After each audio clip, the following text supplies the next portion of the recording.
देखिए, आपकी जो नेक्स्ट पॉइंट है वो है मुक्त इलेक्ट्रॉनों के अपवाह वेग और वैद्युत धारा में संबंध।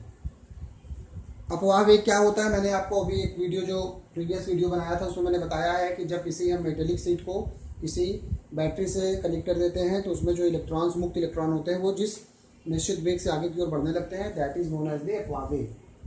अपवाह वेग का जो प्रतीक चिन्ह होता है वो इस v और स्मॉल d vd होता है। ठीक है, अब हम यहाँ पे ये मान लेंगे हमारे पास कोई, जैसे ये मेटेलिक शीट है जिसका हम मान लेंगे कि एकांक आयतन में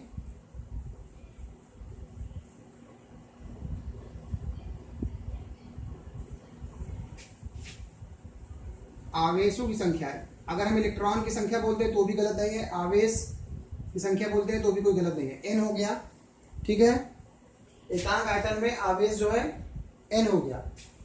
तो इसका मतलब ये हुआ, अगर हम जनरल रूप में लिखते हैं तो v आयतन में, अगर हम जनरल फॉर्म में लिखते हैं तो v आयतन में कुल आवेश कितना होगा,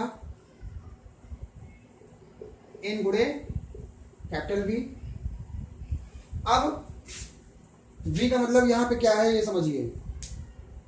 अगर मान लीजिए हम इसमें इलेक्ट्रॉन्स दिखा देते हैं, समझने के लिए लिख देते हैं चाहे तो,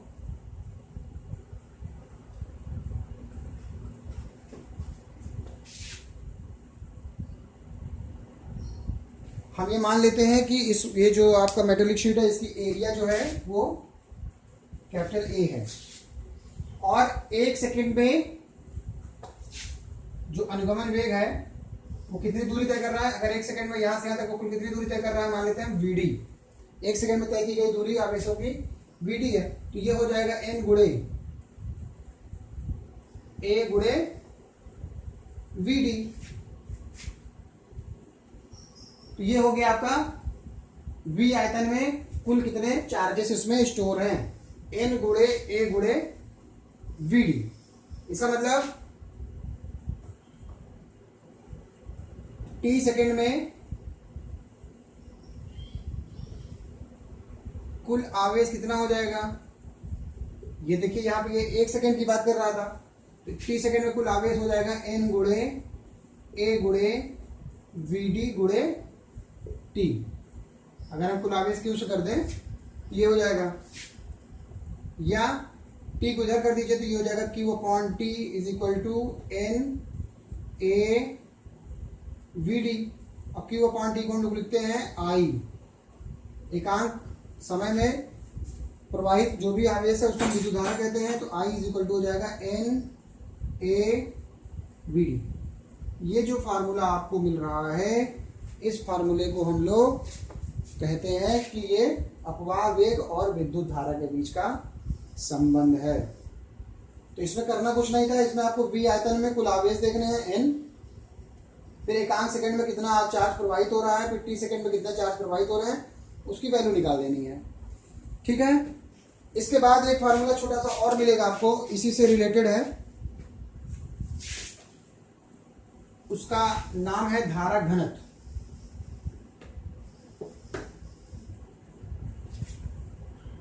देखिए अभी आपने जो डिराइव किया है वो है I is equal to n a vd।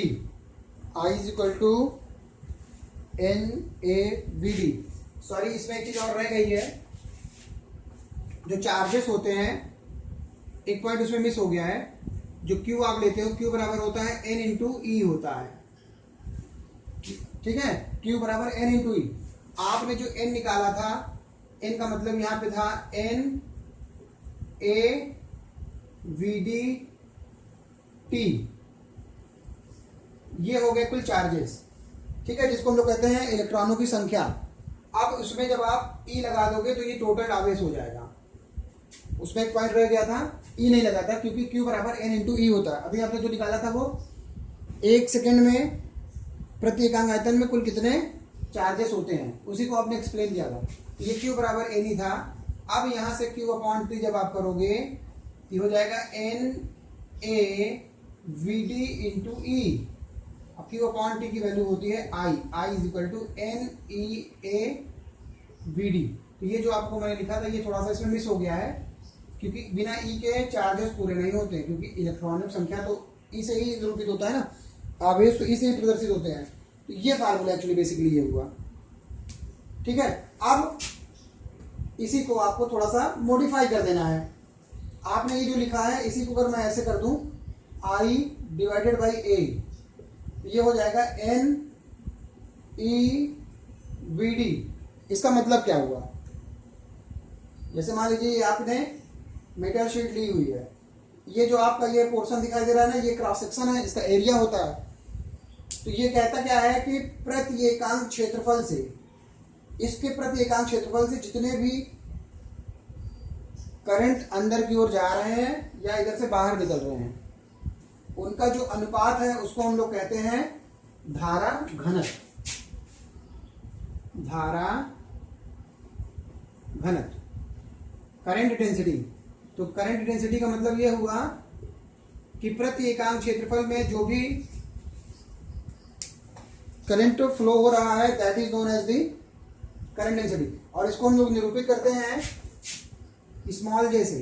J is equal to होता है आई अपान ए, इसी को लिखते हैं एन ई वी डी। ये हो गया आपका धारा घनत्व। भैया बहनों, आज आपके लिए इतना ही है। अब आपको इसके आगे श्रांति काल और जो अनुगमन वेग है उसके बीच का एक रिलेशन है वो मैं बताऊंगा। तब तक आप इसको लिखकर अपनी कॉपी में तैयार कर लीजिएगा। और इस वाले में बिल्कुल कंफ्यूज मत होइएगा, क्योंकि आपको मालूम है Q बराबर N इंटू ई होता है। तो पहले जब हम N निकाल लेंगे तब इसमें मल्टीप्लाई हो जाएगा तो टोटल चार्जेस आ जाएंगे। तो हमने नंबर ऑफ चार्जेस तो निकाले, लेकिन उसमें ई से मल्टीप्लाई नहीं किया था। इसे आप मल्टीप्लाई कर दीजिएगा, आपका रिजल्ट पूरी तरह से सही हो जाएगा। Okay, thank you.